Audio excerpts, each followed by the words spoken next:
확정되어 싸우니 믿음의 눈 들어 주를 바라봅니다. 내 영혼이 확정되어 싸우니 믿음의 눈 들어 주를 바라봅니다. 내 영혼이 확정되어 싸우니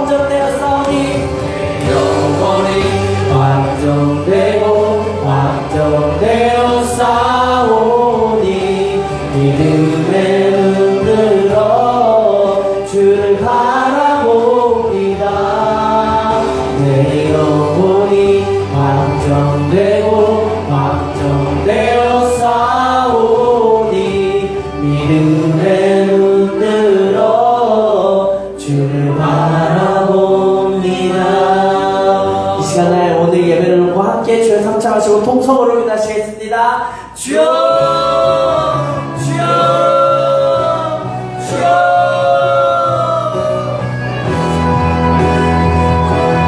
하나님 이 시간 가운데 기도로 예배를 준비하게 하여 주시옵시고 우리의 눈이 주님 주를 바라보게 하여 주시옵소서.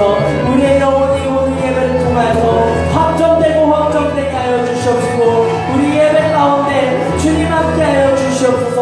오늘 말씀을 선포하시는 목사님 가운데 주의 성령으로 흔들어 주시옵시고 하나님의 음성을 듣는 우리 귀한 시간 되게 하여 주시옵소서. 하나님 아버지 전하는 자와 듣는 자가 모든 은혜 받는 귀한 시간 되게 하여 주시옵소서.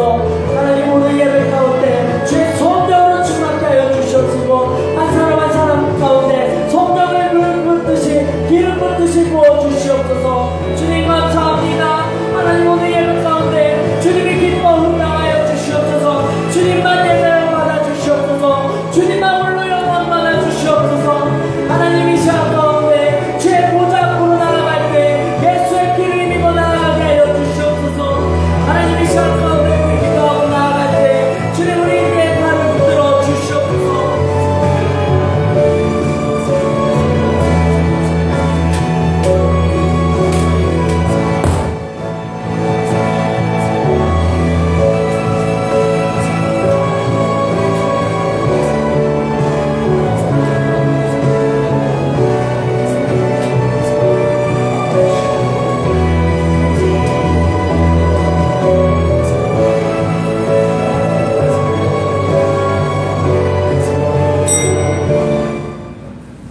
할렐루야.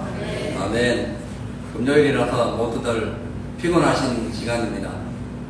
그러나 오늘 이 예배를 통해서 우리가 우리의 영혼이 기뻐함으로 피곤함을 이기시고 승리하시길 바랍니다. 우리 하나님 말씀 보시겠습니다. 갈라디아서 6장 1절에서 10절 말씀입니다. 제가 받들어서 봉독에 올리겠습니다. 형제들아, 사람이 만일 무슨 범죄한 일이 드러나거든 신령한 너희는 5년 10년으로 그러한 자를 바로잡고 너 자신을 살펴보아 너도 시험을 받을까 두려워하라. 너희가 짐을 서로 지라. 그리하여 그리스도의 법을 성취하라. 만일 누가 아무것도 되지 못하고 된 줄로 생각하면 스스로 속임이라. 각각 자기의 일을 살피라. 그리하면 자랑할 것이 자기에게 있어도 남에게는 있지 아니하니니 각각 자기의 짐을 질 것이니라. 가르침을 받는 자는 말씀을 가르치는 자와 모든 좋은 것을 함께하라. 스스로 속이지 말라. 하나님은 업신여김을 받지 아니하시나니 사람이 무엇으로 심든지 그대로 거두리라. 자기 육체를 위하여 심는 자는 육체로부터 썩어질 것을 거두고 성령을 위하여 심는 자는 성령으로부터 영생을 거두리라. 우리가 선을 행하되 낙심하지 말지니 포기하지 아니하면 때가 이름에 거두리라. 그러므로 우리는 기에 있는 죄로 모든 이에게 착한 일을 하되 더욱 믿음의 가정에 할지니라. 아멘. 하나님 살아계십니다. 그동안 우리가 16주에 걸쳐서 갈라디아 강해를 오랫동안 진행을 했는데요. 이제 오늘 그리고 다음 주 금요일이면은 그 갈라디아 전체 6장 전체를 이제 마치게 됨으로써 이제 우리가 그동안 강해했던 갈라디아 강해가 이제 마무리되게 됩니다. 원래 뭐 6장이니까 6주면 끝나는 것이지만 그거보다는 우리가 좀 세밀하게 알아보기 위해서 하다 보니까 이렇게 길어졌습니다. 예, 갈라디아 5장, 지난 시간에 말씀드렸던 갈라디아 5장의 그 줄거리는 육신의 열매를 버리고 성령의 열매를 맺어야 신령한 영적인 자유를 누릴 수 있다, 이렇게 말씀을 드렸는데요.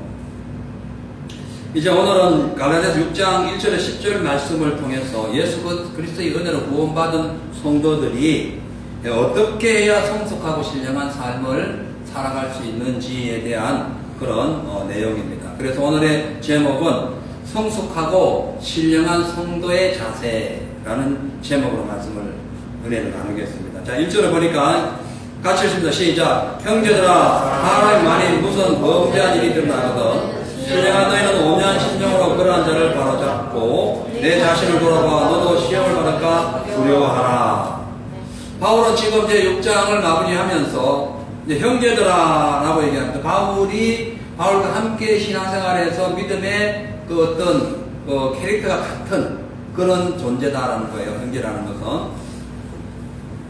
그러니까 우리가 믿음으로 제대로 된 형제라면, 우리가 성숙한 성도, 신령한 믿음의 삶을 사는 성도라면, 우리가 세상을 살다가 혹 타인의 죄가 발견되었을 때에 우리는 그러한 자들을 그냥 내팽개치거나 무시하지 말고 그러한 자들을 이렇게 범죄한 그 자들을 신령한 그런 은혜 가운데 다시 이렇게 돌이킬 수 있도록 잘 이렇게 이끌어주고, 또 그 죄가 드러나는 그 모습을 보거든 그 사람에게만 죄를 집중적으로 책망하기 전에 너 안에는 죄가 없는가 한번 살펴봐라.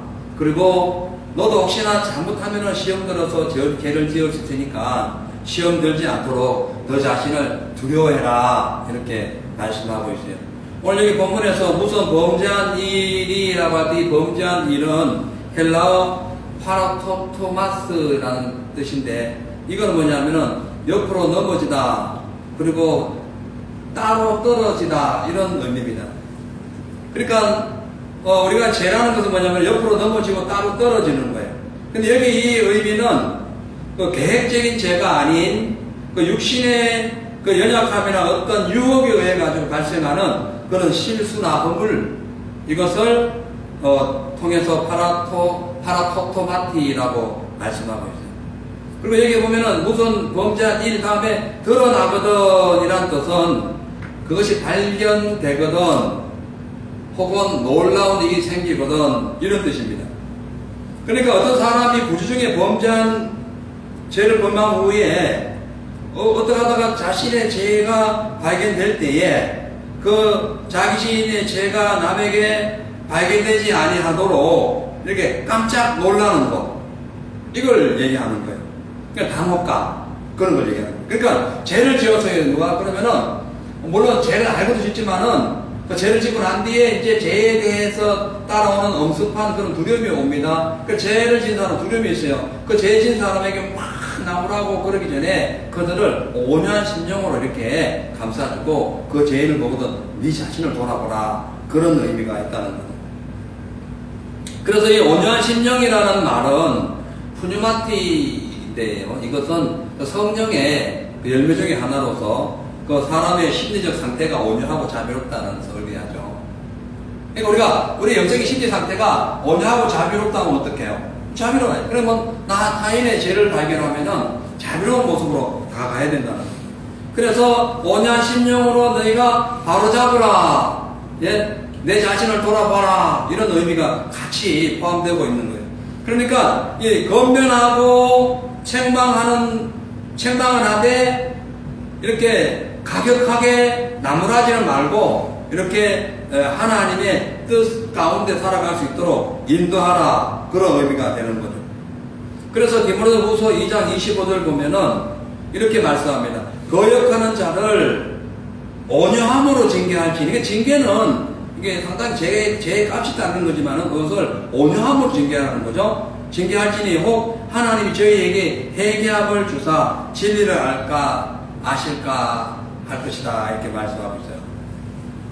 그러니까 믿음이 성숙된 사람들은 범죄한 사람들을 볼 때에 책망하고 건면하되 온유한 마음으로 하라. 거칠고 교만한 마음으로 나무라듯이 책망하듯이 하기 전에 온유한 마음으로 그 그릇된 길을 잘 리드하라. 좋은 길로 인도하도록 하라. 이런 의미입니다. 왜냐하면 우리가 계획적인 죄를 짓든지 혹은 또 그러니까 어떻게 하다가 알고 모르게 지은 죄, 그냥 부지중에 짓던 죄든지 상관없이 죄값은 반드시 받게 돼요. 그러나 온유한 마음으로 우리가 타인의 죄를 돌이킬 때에 그 사람이 회개함으로써 용서받을 수 있는 기회가 있어요. 그러니까 누가 죄를 졌잖아요. 막 나무라면 절대 회개 안 합니다. 우리 온유한 마음으로 이렇게 잘 이렇게 리더해요. 선한 길로 그 어떤 길을 그냥 피할 길을 내려놓고 그쪽으로 같이 이렇게 인도해야 따라가요. 막 나무라면 더 이상 돌아갈 데가 없어요. 그래서 지혜로운 사람은 죄를 즉각 청구하지 않습니다. 이렇게 잘 나무라면서 옳은 길로 설 수 있도록 그렇게 만드는 것이죠.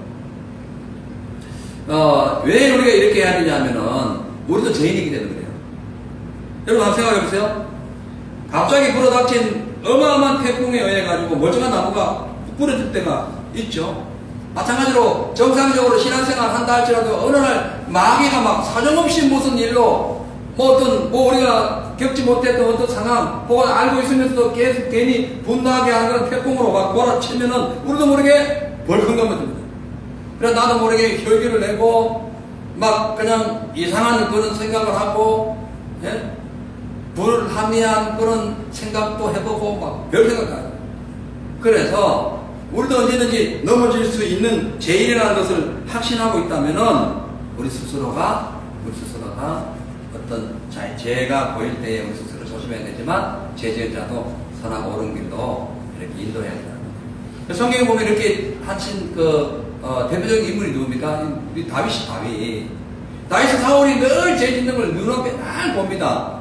보면서도 항상 예수의 마음으로, 온유한 마음으로, 십자가 지신 마음으로, 인류를 위하여 구원하신 마음으로, 문둥병을 품는 그 마음으로, 그 사울 왕이 자기보다 지위가 높고 권세가 높았지만은 그를 볼 때 어린아이를 본 거예요. 이렇게 안정시키고 또 어떤 데는 그 알면서도 자기가 그냥 쏘아가지기도 하고 그런 일이 있었다는 거예요. 자, 그래서 이 2절에 보면 이렇게 얘기합니다. 너희가 짐을 지라 그리하여 그리스도의 법을 성취하라. 여러분 우리가 짐을 서로 진다는 것은 뭡니까? 남에게 드러난 죄를 이해하고 그 죄에 대해서 죄는 잘못했지만 죄를 질 수밖에 없는 그 상황을 우리가 이해하면서 또 동정하는 마음으로 용서하는 거예요.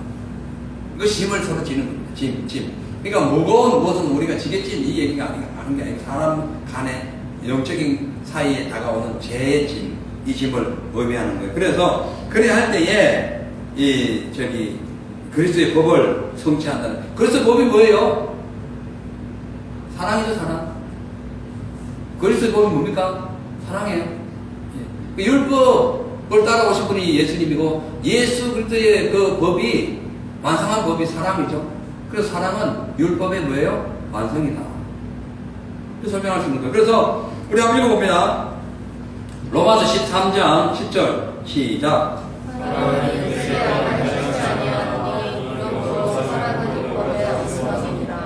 아멘. 우리가 주님의 은혜로 구원받았다면은 어떠한 죄인들을 비판하기 전에 우리 자신을 돌아보는 그런 간대함을 가짐으로 인해 가지고 나도 회개할 수 있는 길을 열지만 타인에게도 회개할 수 있는 길을 열므로써 그 회개는 그 구원과 연관될 수도 있기 때문에 죽어가는 죄인을 살리는 그런 효과가 있어요. 그게 사랑이에요. 그 일을 하신 분이 예수님이에요. 그렇죠? 그분이 예수님이라는 거예요. 그래서 우리가 짐을 서로 나누어지고 그리스도의 법을 성취하라는 것은 타인의 죄나 어떤 불의한 일이나 어떤 문제를 우리가 목격했을 때에 그것을 나의 짐처럼 여기라. 그러면서 그렇게 할 때에 나의 짐처럼 여기게 될 때에 예수의 사랑이 거기에서 흘러간다. 예수의 사랑은요 말로만 되는 게 아니에요. 실천하는 거예요. 실천. 그 중요한 그 예수님의 사랑 실천한 내용이 뭐 성경에 어마어마하게 많지만 대표적인 예가 뭐예요? 죄를 지적했고 죄를 받고 죄를 지적했던 대표적인 예가 어디에 있어요? 요한복음 어디에 있어요? 8장에 현장에서 가늠하다가 잡힌 여인 딱 떨어지죠. 예, 예수님의 그 국률, 사랑이 거기 딱 대표적으로 등장합니다. 서기관들과 바리새인들이 그 가늠한 여자를 계속 쫓아다녔어요. 저 어떻게 하든 내가 언젠간 정지하리라 하고 막 눈을 불뜨고 이렇게 찾아다녔는데 어느 날 보니까 이 현장에서 가늠하다 잡힌 거예요. 부들부들 그 옛날에 법에 의하면은 현장에서 가늠하다 잡히면 바로 돌아가서 죽죠. 그러니까 걸리는 순간 죽는 거예요. 이게 뭘 의미할까요? 죄를 짓는 순간에 사망이 다가올 수 있다는 것을 항상 염두하라는 거예요. 자, 근데 잡혔어요. 그래서 서기관과 그 바리새인들이 입이 막 사람들을 군중으로 모아가지고 돌 딱 들고는 그 여인을 쳐 죽이려고 하니 둘러섰어요. 이제 예수님한테 와가지고 예수님을 시험에 맞들인과 동시에, 그러니까 그 여인을 죽인가, 처형한과 동시에 예수님까지 그냥 이렇게 시험에 맞들여가지고 올가매려고 하는 그런 그들의 작전이었어요. 근데 예수님이 뭐라 했습니까? 손가락으로 벌치를 쓰시면서 누구든지 죄 없는 자가 돌로 쳐라. 죄 없는 자 누가 있어요? 예? 아까 말씀드렸잖아요. 예? 누구든지 그 범죄가 드러나거든 신령하고 너희는 온유한 심령으로 그러한 자를 바로잡고 너희가 시험 들지 않도록 두려워하라 했잖아요. 똑같은 거예요. 우리가 똑같은 거예요. 누가 돌 들고 감히 그 여인을 칠 수 있겠어요? 예수님의 판결 안에 예수님 말씀 안에서 모든 것이 다 죄로 드러나기 때문에 우리는 누구도 정죄할 자격이 없다. 그렇죠? 물론 죄에 대한 대가는 판사들이나 뭐 법관들이 알아서 판결하는 것이고 우리는 그렇게 하지 말라. 여러분 사실 죄에 대해서 우리가 깊이 얘기하자면요. 지금 감옥에 있는 분들 혹은 뭐 재판받고 있거나 혹은 뭐 어떤 그런 의혹이 있는 분들 뭐 뇌물죄니 무슨 죄 쫙 있는 분들의 죄는요 사실 드러난 죄, 표출된 죄예요. 뭐 수십억, 수백억, 수천억을 막 사기를 쳤고 뭐 온통 나쁜 짓을 했다. 그 사람들의 죄는 드러난 그러니까 발표된 거예요. 여러분 우리는 그런 생각 없나요? 나는 수십억, 수천억 벌고 싶은 생각 없나요? 나는 부동산 투자에 어느 날 갑자기 2배, 3배 꽃배기를 할 수 있는 그런 생각이 없나요? 똑같아요.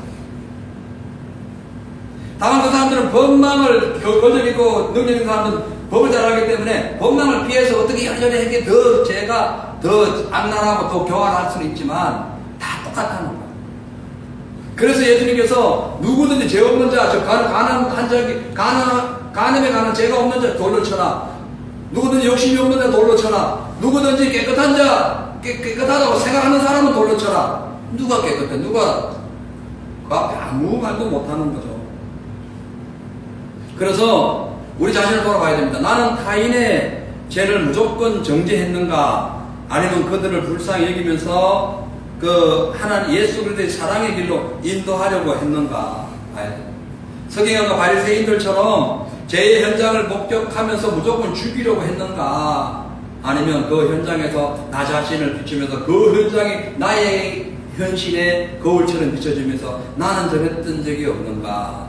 나 자신을 돌아보고 회개하기 위하여 나를 주님 앞에 이렇게 주님 앞에 겸손히 다가간 적이 없는가? 우리 자신을 생각을 해 봐야 된다는 거예요. 그래서 예수께서 말씀하신 게 그 말씀이에요. 타인의 죄를 용서하기 위해서 우선시해야 할 일이 사랑이다. 사랑 없으면 그거 안 되는 거예요. 서기관과 바리새인들이 그 가늠한 여자를 발견했어요. 돌로 쳐 죽이려 했는데 그 여자가 그 여인이 자기 딸이었다면 돌로 쳐 죽이려고 사람도 모았겠어요. 사랑 때문에 이런 일이 사랑이 있냐 없냐에 따라서 이런 일이 벌어지는 거예요. 그래서 예수님은 사랑 덩어리시기 때문에 모든 것을 보면 책망하고 정죄하자면 바로 지옥을 보내야 되지만 예수님께서 친히 오셔서 대신 우리 죄를 감당하신 거예요. 그래서 그 사랑을 아신다면 예수 사랑을 하라.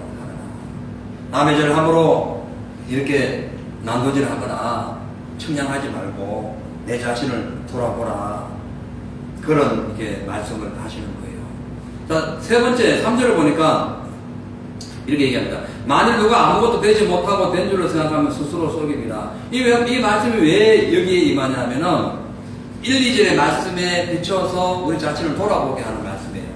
그러니까요, 우리가 아무것도 되지 못하고 된 줄로 생각할 때가 많이 있습니다.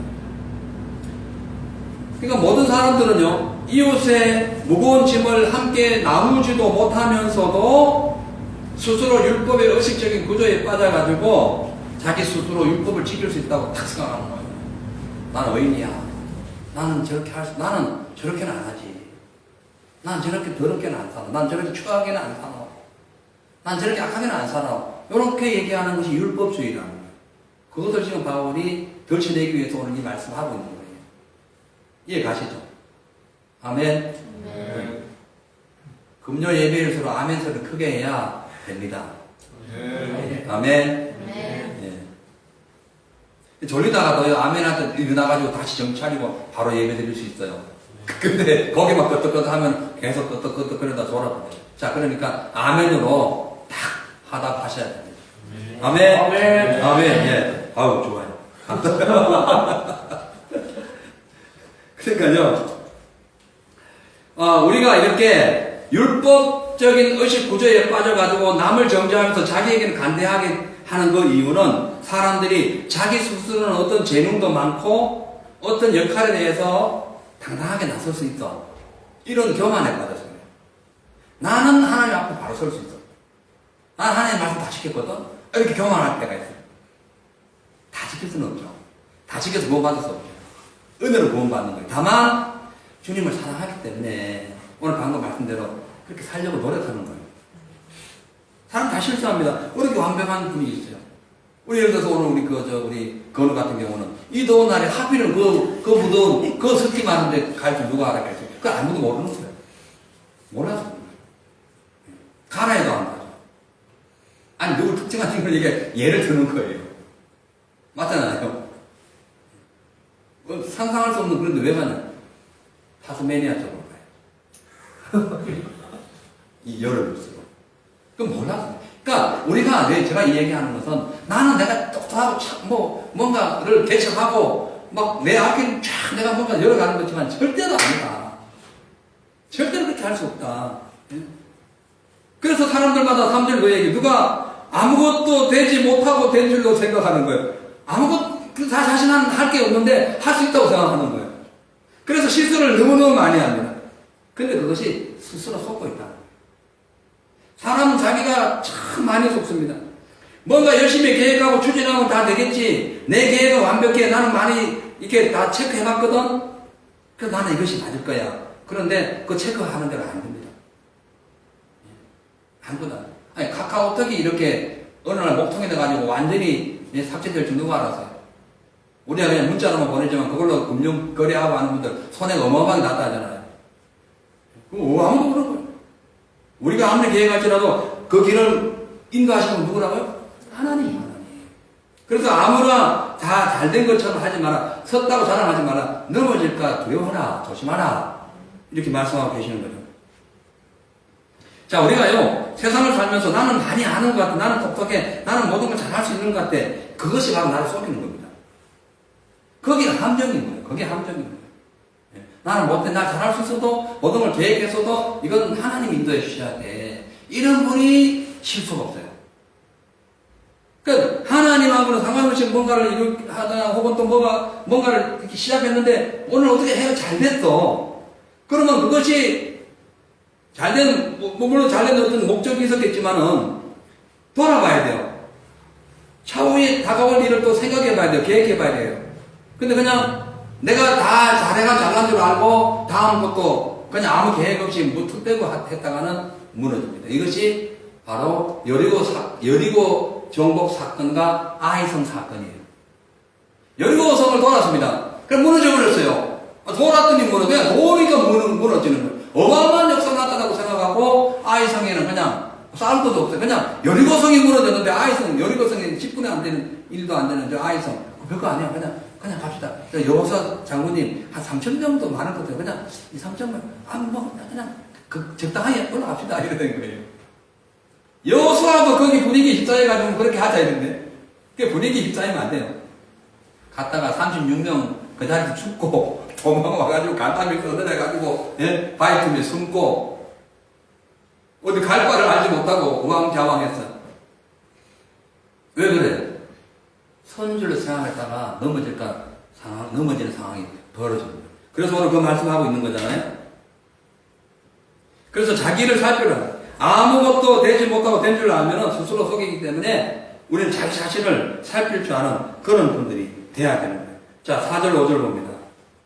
각각 자기의 일을 살피라. 그리하면 자랑할 것이 자기에게만 있고 남에게는 있지 아니하리니 각각 자기의 짐을 질 것입니다. 이렇게 말합니다. 자기의 일이 자기 짐이라는 거죠. 우리가 자기 스스로의 재능과 어떤 능력을 계속 거기에 심취해가지고 있으면요, 실수할 수 있어요. 오히려 그것이 나를 무능한 길로 인도하는 그 지름길이 될 수가 있어요. 그래서 우리가 늘 항상 언제나 나 자신도 나도 모르게 언제든지 잘못된 판단과 그릇된 길로 갈 수 있다는 사실을 우리가 항상 인식하고요, 자신을 속이거나 허세를 부리는 삶을 하면 안 됩니다. 잘난 척하지 마라. 항상 겸손하라. 옛말에도 돌다리도 두들겨 보고 건너가라. 저는 우리 동네가 시골이라 가지고 돌다리가 많았어요. 다리가 돌이에요. 돌로 된 다리예요. 이게 꽁충꽁충 뛰어가는데 홍수가 한번 딱 지나고 나면은 이 다리가 변경됩니다. 그래가지고 또 돌을 주워다가 또 다리를 놔요. 다리가 아니고 돌다리예요, 돌다리. 연결되지 않는 다리는. 그래가지고 잘 이렇게 만들었다고 생각했는데, 뭐 어떻게 잘못 여러 사람이 지나갔으니까. 그럼 밟다 보면 딩글딩글 물에 빠집니다. 뭐 도시락 싸들고 농사일 하러 가는 분들은 다시 집에 가서 다시 싸들고 가야 돼요. 그 정도로 어려워요. 그 돌다리가 무너지면, 미끄러지면. 마찬가지로 우리가 스스로 교만하거나 자신을 높이지 말고 겸손함을 가지고 나의 자신 속에 있는 실수를 드러냄으로써 하나님 앞에 진짜 겸손한 삶을 살아가는 그런 믿음이 필요한 거예요. 그러니까 이게 3절에 있는 말씀과 4절에 있는 말씀은 완전히 대조되는 말씀이에요. 자, 여기서 보면 4절에 특히 너 자기 일을 살피라고 했는데, 이 살피라는 것은 재련소에서 순금을 재련하듯이 자세하게 철저하게 이렇게 담금질해라, 이런 뜻이에요. 그러니까 살피는 것은 적당하게 살피는 것이 아니라 그 재련소에 들어갔던 그 쇠가 이렇게 녹을 정도로 그 강도를 가진 그런 순도의 어떤 그런 살핌, 그런 어떤 담금질, 뭐라 해야 될까요? 아주 심이라 그런 것을 살피라, 이렇게 생각할 수 있는 거예요. 그래서 우리가 성숙된 성도고 신령한 성도라면은 내 생각과 행동을 결정지을 때에 적당히 하지 말고 하나님 말씀에 표준해가지고 엄정하고 세밀하고 공정하게 살펴보고 대응해야 돼요. 이것이 안 되면 실패합니다. 그래서 인생은 실패는 인생의 성공의 어머니라고는 하지만 일부러 실패할 필요는 없죠. 잘 살피면 실패할 일이 없다는 겁니다. 자, 이제 그래서 우리 베드로전서 1장 17절 보면은 이렇게 베드로는 얘기합니다. 외모로 보지 않고 각 사람의 행위대로 판단하시는 자를 너희가 아버지라 부른즉 너희가 나그네로 있을 때에 두려움으로 지내라. 항상 우리는 내 자신을 두려움으로 지내야 돼. 나그네는요, 항상 오늘 어디서 먹고 살까, 내일은 어디에서 먹고 살까, 항상 조심하고 두려움을 갖고 살듯이 우리가 그러한 모습으로 살아라. 그렇게 얘기하고 있어요. 그래서 우리 마음에 혹시 내 안에 혹은 또 내가 진짜로 자랑거리를 갖고 있고 내가 스킬이 있고 기술이 있다 할지라도 그것은 나에게만 있는 것이 아니라 남도 갖고 있다는 사실을 분명히 알아요. 그래 실수하잖아요. 나에게만 있다 생각하면 반드시 실수합니다. 왜냐하면은 나만큼 갖고 있는 사람이 10명 있으면 그거는 1대 0이 아닌 10대 1로 비율이 바뀌기 때문에 그런 거예요.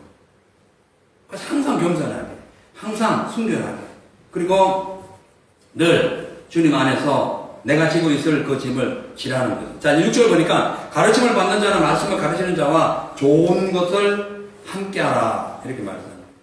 이 가르침을 받는 자라는 것은 그 원어에 보면은 이해하다, 귀를 기울이다, 이 뜻이에요. 그러니까 가르침을 받는 것은 이해하고 귀를 기울인다는 것. 어디에? 가르침을 주는 자로부터. 우리를 가르치신 분은 예수님이십니다. 그리고 예수의 말씀을 가르치는 자는 주의 종이에요. 그래서 주의 종, 예수의 말씀, 하나님의 말씀을 가르치고 세상 이치를 가르치는 그 주의 종들과 또 교회 교역자들의 그 가르침을 받고 그들과 함께 좋은 것을 같이 하는 거예요. 좋은 것은 성경에 보면 여러 가지가 있는데 오늘 본문에 의지하면 성령 충만함을 서로 유지하라. 이런 의미가 짙어 있다는 거예요. 그리고 여기 보면 말씀 가르친 자와 함께 모든 좋은 것을 함께 하라. 여기 모든 좋은 것이라는 것은 우리 주위에 언제나 존재하는 모든 것들 이거예요. 그러니까 우리가 살아가면서 좋은 것이 보일 때 그 모든 좋은 것을 다 함께 해라. 이런 의미예요. 그래서 성도님들은 뭐 직장에서나 삶의 터지는 가정에서나 좋은 일이 있으면 꼭 목사님한테 얘기를 해줘요. 그럼 막 목사님이 입이 막 버릇. 좋아서 그래요. 진짜 좋아요. 여러분 잘 됐다, 뭘 했다 그러면 진짜 좋아요. 그게 예수 마음 같아요.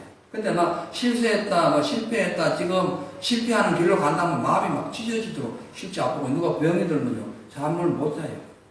나는 병이 들어도, 나도 뭐 잠을 못 자겠죠. 아프니까. 그런데 사실 교인들이 병이 들면 진짜 괴로워요. 이게 왜냐면은 주의 종이라서 그래요.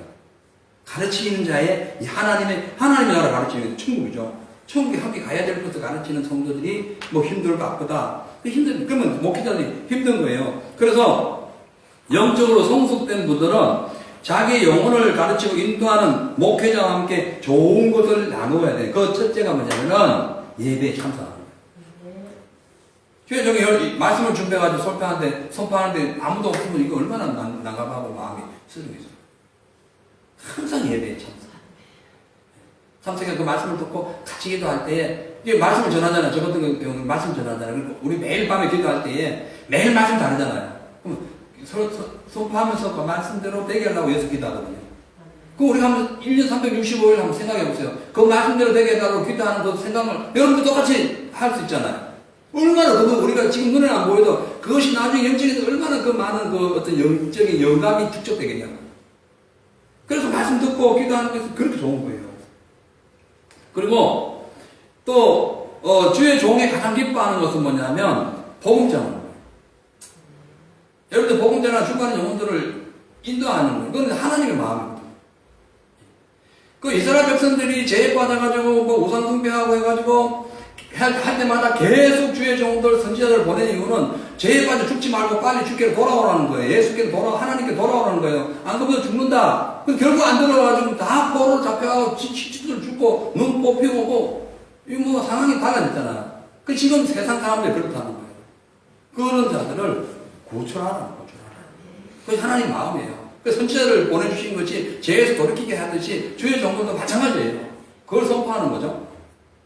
그래서 좋은 것을 함께 하는 것은 하나님의 말씀이 그러니까 교회 생활에 함께 해야 되고 게으르거나 나태하거나 그런 삶이 아닌 하나님 앞에 적극적으로 믿음 생활하는 거예요. 그런 자들을 주의 종 그러니까 하나님의 가르치는 말씀 가르치는 자들은 기뻐한다는 거예요. 왜 우리가 그 말씀을 가르치는 자와 함께 기뻐해야 되고 좋은 것을 나눠야 되냐면은 주의 종과 함께 하지 아니하고 말씀을 가르치는 자와 함께 하지 아니하고 하나님 말씀을 거역하고 자꾸 외길로 가면요 자기 영혼에 아무런 유익이 없기 때문에 그래요. 유익이 없어. 효과가 없는 거예요. 한번 봅니다. 히브리서 13장 17절 애부 들어주세요. 시작. 너희는 너희 자들에게 충성하고 공정하라. 저희는 너희 영혼을 위하여 경성하기를 자기가 포기할 자인 것 같이 하느니라. 너희로 하여금 즐거움으로 이웃을 하게 하고 근심으로 하게 말라. 그렇지 않으면 너희에게 유익이 없느니라. 아멘. 이 말씀 그 말씀이에요. 그러니까 주의 종도는 성도들의 영혼이 경성하게 이렇게 주님 앞에 성장하고 성숙하게 하기 위해서 성도들의 어떤 죄가 드러나거나 문제가 생기면 내가 계산하는 것처럼 하는 회계가 계산 숫자 카운트하는 거예요. 회계하는 것처럼 한다는 거예요. 그러니까 예를 들어서 성도님들의 삶에 문제가 있고 그러면 내가 내 죄처럼 하나하나 계산한다니까. 아이고 하나님 이거는 이거 두 번째는 이랬는데 세 번째는 이런 것이 있어요. 어떻게 해요? 하면서 계속 내가 내 죄처럼 회개한다는 게 회개, 카운트 한다는 거예요. 예. 숫자 센다는 거죠. 그렇기 때문에 이렇게 했던 분들 중에 대표적인 분이 모세예요, 모세. 자기 생명책에 이름 뺏으래도 영혼 구원해달라고 하잖아요. 그거 얼마나 진짜 대단한 기도입니까? 자, 그래서 이 주의 종들은 하나님의 나라를 위하여 믿음의 성도들이 하나님 나라의 귀한 일꾼되고 훗날에 주님 나라에 가서 상급받도록 하기 위하여 그들의 영혼이 경성하게 하기 위하여 밤을 새는 거죠. 날을 새는 거죠. 그래서 그런 주의 종과 같이 하지 않고 좋은 것을 함께 나누지 않고 거역하고 막 거꾸로 막 돌아서고 하면은 유익이 없다는 거예요. 하나님 이 땅에 오셔서 우리 가르치실 때에 여러분 다 모아놓고 길을 다 하고 여러분 개개인에게 말씀하시는 게 아니라니까. 주의 종들을 통해서 하나님 앞에 준비한 말씀을 그대로 전해주시는 거예요. 그렇죠? 그래서 듣는 거예요. 그러니까 저 같은 경우는 성경 보면 나팔이 많이 나오는데 종교도 많고 주의 종들은 그냥 나팔이에요. 나팔. 그냥 말씀을 선포하는 나팔이에요. 마귀 와서면 전쟁 준비하라고 선포하는 것이고요. 예? 또 좋은 날이 오면 절기 지키라고 또 나팔 부는 거고요. 그러는 거예요. 예? 안식일 되면 안식일 됐다고 나팔 부는 거죠. 그거 주의 종이에요. 그래서 주의 종과 가까이 한다는 것은 큰 복입니다. 큰 교회 목사님은 교인들이 많으니까 뭐 가까이 하면 그런 데는 오히려 또 가까이 하기 힘들죠. 못 가요. 가까이 못 가. 그럼 작은 교회에 있는 목사님들 아이고 뭐 교회도 자꾸 하니까 뭘 가까이 해본들 그렇지 않다니까요. 그렇지 않아요. 대부분 많은 상황 어떤 특별한 경우를 제외하고는 하나님께서 입받았던 많은 종들은요 다 그냥 외톨이였어요. 외톨이. 강야를 돌아다니면서 동나라는 그 강야길 사막길을 다니면서 메뚜기 석청 먹으면서 금식 밥 먹듯이 했고 다 그렇죠. 그래서 크고 작은 교회의 목회자를 떠나가지고 목회자는 하나님의 말씀을 선포하는 주의 사자이기 때문에 그들과 함께 좋은 일을 같이 해야 돼. 좋은 일을 주의 종이 좋아하는 것을 여러분들이 하라는 거예요. 괜히 그냥 막 미운털 박혀가지고 막 이리 들이받고 저리 들이받고 막 염소처럼 그래 하다가 괜히 뿔 잘리는 거예요. 양처럼 손해야 됩니다. 그렇다니까요. 자, 7절에 보니까 스스로 속지 말라. 스스로 속지 말라는 것은 우리가 속을 가능성이 많다는 거죠. 하나님은 만유의 여김을 받지 아니하시나니 사람이 무엇을 심든지 그대로 된다. 이 만유의 여김을 받지 않는다는 것은 하나님께서 인간의 행위를 꿰뚫어 보시는 그런 전지전능하신 하나님이기 때문에 그 하나님 앞에서 속이는 삶을 살지 말라. 그러니까 즉 신앙생활은 하는 척 하지 말라.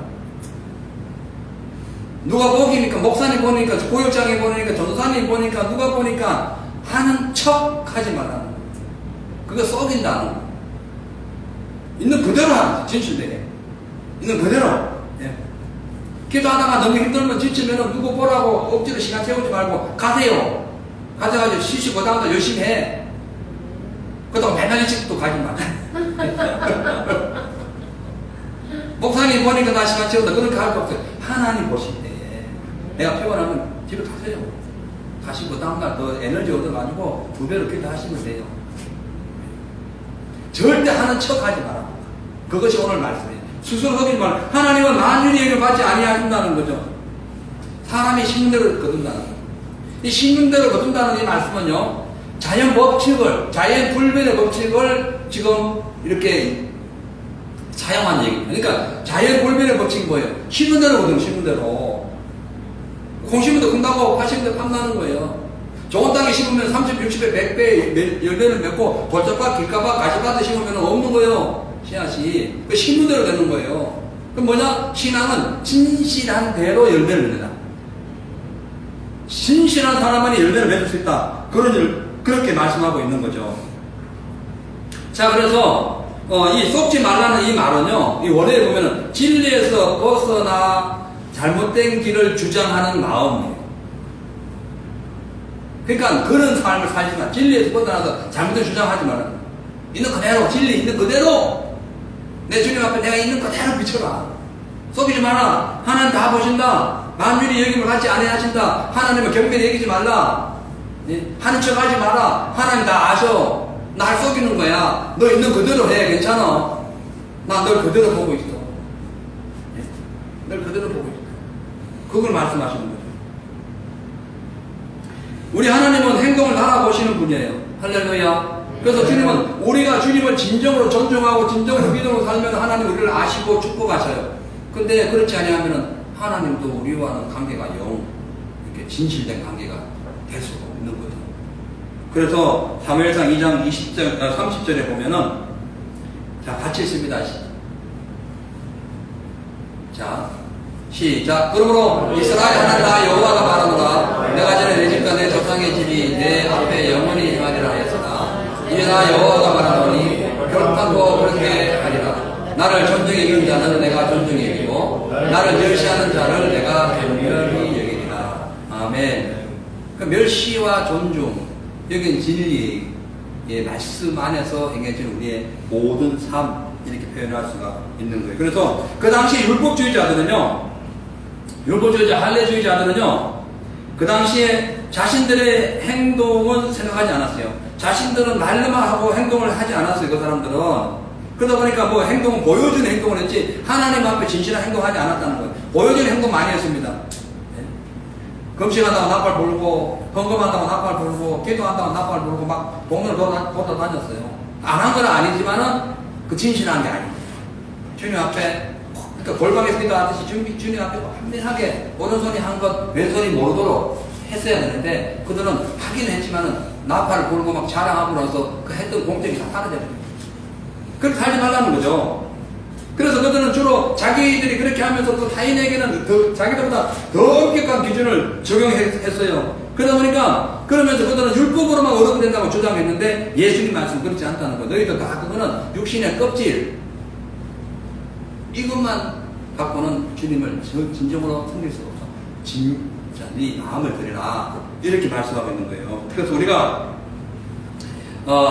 하나님께서 우리가 하나님을 이렇게 존중하면 하나님도 우리를 존귀하게 여겨주시고 우리가 하나님을 경멸하면 하나님도 우리를 그냥 무시하는. 그래서 마태복음 10장에 나를 시인하는 자는 나도 아버지와 천사들 앞에서 너를 시인할 것이고 나를 부인하면 나도 너를 부인한다 이렇게 말씀하시는 거예요. 자 이제 우리가 이걸 생각하면서 존중이 여기고 그러니까 하나님을 존중히 여기듯이 우리 모든 이웃, 우리 교인들도 함께 존중히 여길 때에 우리의 삶에 진정한 기쁨이 온다는 것을 기억해야 됩니다. 8절에 보니까 자기 육체를 위하여 심는 자는 육체로부터 썩어진 것을 거두고 성령을 위하여 심는 자는 성령으로부터 영생을 거둔다. 이거 뭐 설명할 필요 없죠. 이거 왜냐하면 갈라디아서 5장 19절에서 21절에 있는 말씀을 이렇게 여기 지금 풀어놓은 거예요. 풀어놓은 거. 예? 육체의 일은 현재하니 곧 은혜가 더러운 거, 호색과 우상숭배, 술수, 원수 맺는 거, 이런 등등, 뭐, 시기질투, 분쟁, 그리고 뭐, 이런 모든 거, 이단, 분리, 뭐 이런 모든 거, 이것은 하나님 나라를 유혹을 받지 못해요. 그래서 육체를 위하여 심는 자는 육체로부터 썩어진 것을 거두고, 성령을 위하여 심는 자는 하나님으로부터 영생을 거둔다는 거죠. 아멘. 네. 자, 그래서 고린도전서 15장 20절에 보면은, 형제들아 내가 이것을 말하노니, 혈과 육은 하나님 나라를 유혹으로 받을 수 없고, 또한 썩는 것도 썩지 아니한 것으로 유혹을 받지 못한다.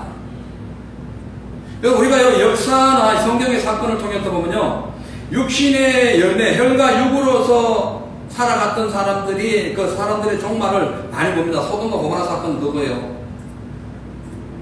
그리고 폼페이 사건, 폭발 사건, 그거 나중에 다 발굴하고 보니까, 그러니까 폭발 나서 거기가 멸망할 수밖에 없는 상황인 걸 다 봤잖아요.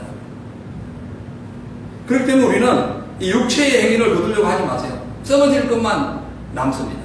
신령한 것으로. 그러니까 하나님 안에 그러니까 성령께 이끌리는 성숙된 그런 신앙이 돼야만이 그렇게 하죠. 그래서 내적으로는 예배 생활, 교회 생활 신경 쓰고 외적으로는 가정과 직장과 생활, 삶의 모든 터전에서 하나님 앞에 영광 돌리도록 해야 됩니다. 9절에 보니까 우리가 선을 행하되 낙심하지 말지니 피곤하지 아니하면 때가 이름에 거두리라. 여러분 선을 행하면요 좋은 일만 생겨야 되는데 그렇지 않습니다. 사도 바울처럼 선을 행했는데 그냥 막, 예? 빚 줬던 게 얼마나 큰 선을 행한 거예요. 그냥 오해를 삼아가지고, 오해를 받아가지고 영창에 갇힌 경우가 있었고, 요새 같은 경우에 진짜 선한 일을 했는데, 누명을 쓰고 옥에 갇힌 일이 있었죠. 성경에 그런 거 많이 있습니다. 예수님이야 뭐 말씀해봐야 뭐하면 돼요. 가장 선을 위해서 오셨는데, 팔려가지고 십자가에 못 박히고 죽으신 이 상상할 수 없는 말도 안 되는 거예요.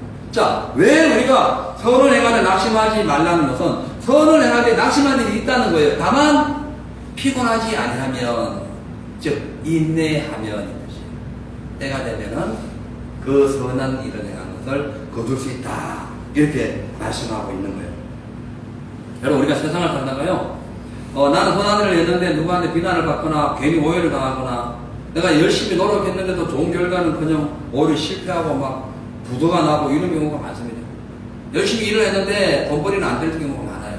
그런데 그럴 때일수록 낙심하지 말 이유, 낙심할 필요가 없는 이유는 때가 이르면 거둔다. 이 때라는 것은요, 현세와 내세가 포함되어 있으니까 현세와 미래가 포함되어 있는 거예요. 지금도 하나님께서 거두게 하실 것이고 천국에 가서도 거두게 해주시겠다. 이런 의미예요. 어떻게 우리 한 성도님 뭔 일에서 병원에서 대화를 하다 보니까 어느 사업장에 갔는데 한 500불어치 일을 전체 토탈 그 일을 했는데 그 사업장의 사장님의 상황을 보니 형편을 보니까 너무 어렵더네. 그래 돈을 안 받고 오면서 예수를 증거했다네. 아, 얼마나 기쁘던지. 한 500불이라는 저런 돈이 아니잖아요. 어떤 사람은 50만, 그 50만 원 500불이네. 500불 때문에 목숨이 왔다 갔다 하는 경우도 있는데, 500불을 그냥 안 받고 복음을 전했다. 네, 그 위로를 해주고, 이 땅에서 받을 것이고, 이 땅에서 만약 거기와 관련된 것이 안 받더라도 하늘나라에 쌓일 것이고, 때가 되면, 낙심하지 않고 기다리고 때가 되면, 그거보다가 30, 60대 100을 하나 채워주실 것이다. 네. 아멘 하고 서로 이제 좋은 얘기를 듣는데요. 세상에 볼 때는 바보 같은 행동입니다. 아니, 돈을 받아야지. 왜 돈을 왜 안 받아? 일도 적당히 해도 다 돈 받는데, 그렇게 땀을 흘리면서 일을 했는데 왜 돈을 못 받아?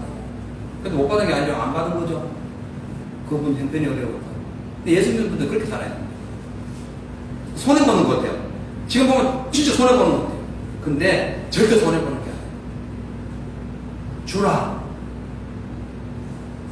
기브 앤 테이크가 성경적인 겁니다. 예? 그러니까 주라 하면 받게 되는 거예요. 예. 하나님 주신다. 내가 이웃에게 주는데 나에게 주시는 분은 하나님이시다. 그런 크리스찬 마인드가 있어야만이 우리가 믿음으로 승리할 수 있어요. 그러니까 우리가 세상의 가치를요, 하나님 아는 것보다 돈을 아는 것에 더 가치를 두면은 그런 행동 못해요. 근데 하나님 아는 것에 가치를 두면 당연히 그렇게 할 수 있어요. 그러니까 우리는 예수 믿는 분들로서 그렇게 함으로써도 후회 없는 삶을 살아야 된다. 나중에 인치해가지고 괜히 받을 건데 그런 생각 자꾸 할 필요 없어요. 입이 딱 지나가면 뭔 말이에요. 그렇잖아요. 사람들이요, 흔히 이렇게 착한 일을 하다가도요, 가끔씩 하고 아쉬워가지고 괜히 받을 건데 하는 마음도 있어요. 근데 그런 걸 탁 제끼고 주님 앞에 바로 서는 거.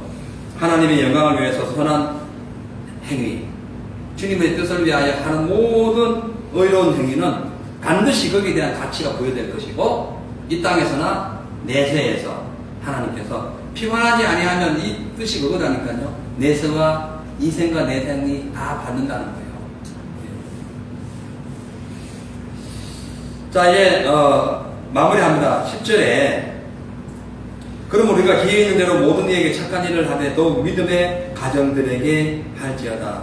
할렐루야. 네. 착한 일에 해당하는 헬라 아가도는요, 모든 사람을 대상으로 베푸는 동정심, 모든 사람에게 주는 동정심, 이것을 아가돈, 이게 착한 이라고 합니다. 그러니까 선행의 대상, 우리가 예수 믿는 사람들이 행해야 될 선행의 대상은 무제한이다. 구별이 없다.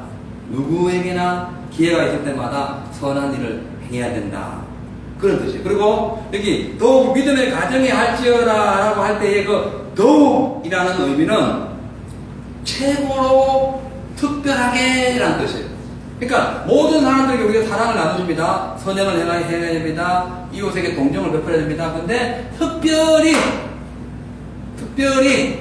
믿음의 가정에 더해라. 우리가 밖에 나가서 예수 믿게 하고 구원받게 하고 전도하는 거 참 중요한데 특별히 예수 믿는 사람들에게 더해라. 더 사랑을 전해주라. 예? 왜냐하면은 우리는 예수 믿는 사람, 우리가 전도해서 예수 믿는 사람도 나중에 구원받을 수 있을 가능성이 있지만 우리 이미 구원받은 우리는 이 땅에서도 영원히 살지만 하늘나라 가서도 영원히 살아야 돼요. 예? 영원히 어떤 사람들은 아이고 여기도 보기 싫은 얼굴 거기 가서도 봐야 된다고 그 농담으로 그렇게 얘기하면 안 돼요. 무슨 농담을 그렇게 하냐. 여기서도 보고 싶은 얼굴 거기 가서 계속 봐야지 이래야 되는 게 이렇게 맞죠? 예?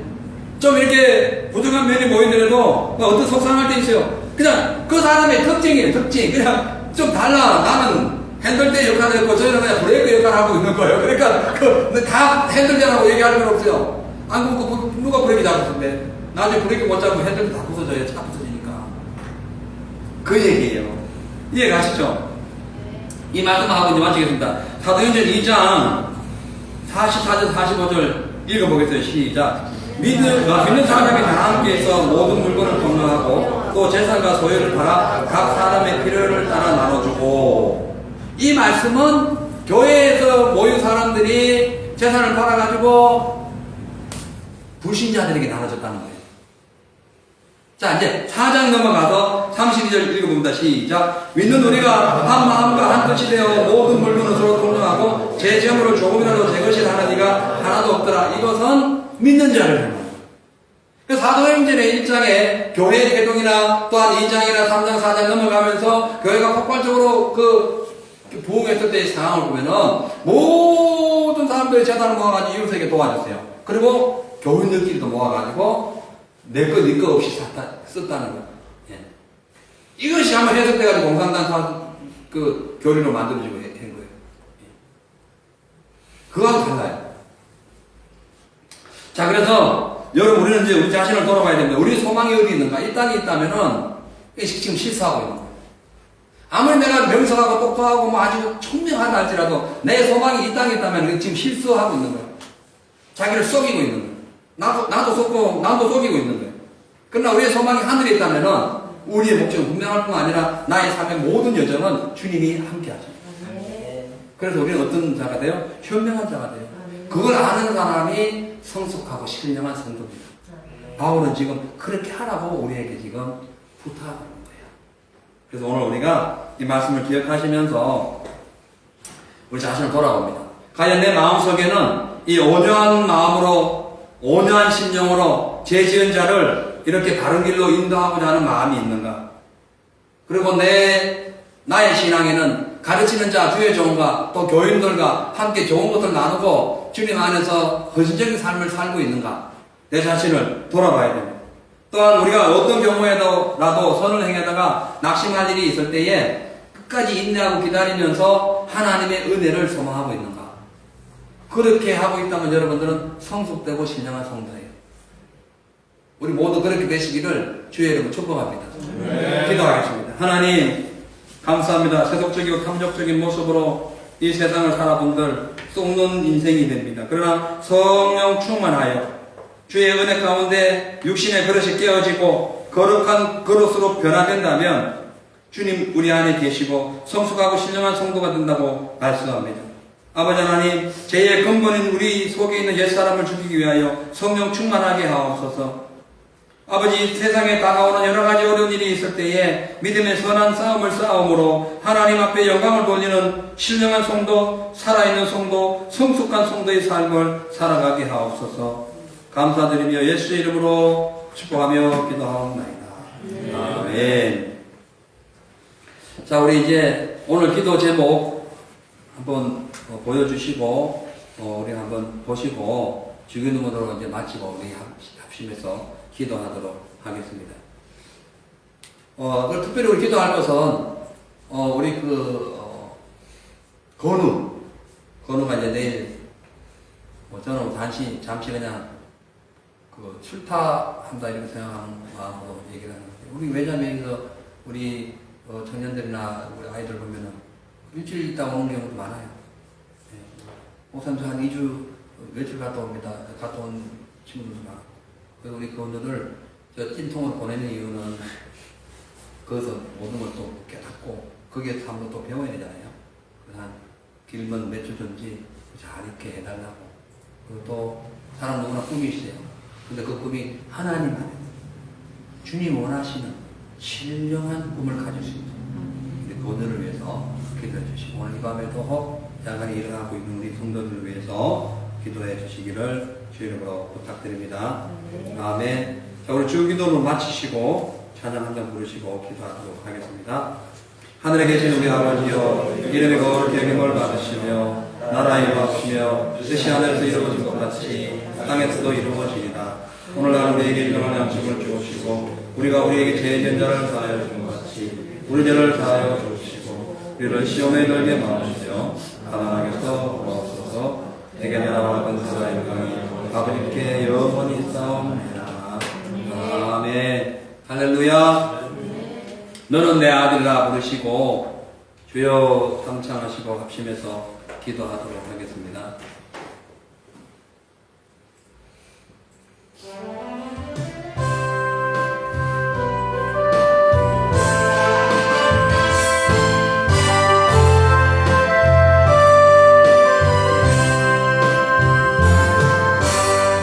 힘들고 지쳐 난 만나고 넘어져 일어나려니 전혀 없을 때에 조용히 나와 손 잡아주시며 나에게 말씀하시네. 나에게 실망하며 내 자신 연약해 고통 속에 눈물 흘릴 때 못잡은 그 손길 눈을 닦아주시며 나에게 말씀하시네. 너는 내 아들이라 너는 내 아들이라. 오늘날 내가 너를 낳도다. 너는 내 아들이라. 나는 내 아들이라. 언제나 변함없이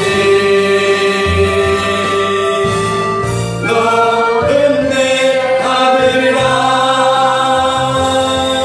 너의 십자가 고통 내 삶의 그 고통으로 내가 너를 낳았으니 너는 내 아들이라. 오늘날 내가 너를 낳고다. 너는 내 아들이라. 나의 사랑하는 내 아들이라. 우리 주여 감사하시고 기도하겠습니다. 주여 주여 주여. 할렐루야. 너는 내 아들이라. 너는 내 아들이라. 내가 너를 낳았다. 주여 아버지 하나님 말씀으로 저희들이 선대할 수 있도록 주님 인도하여 주시옵소서. 주여 감사합니다. 주님 할렐루야.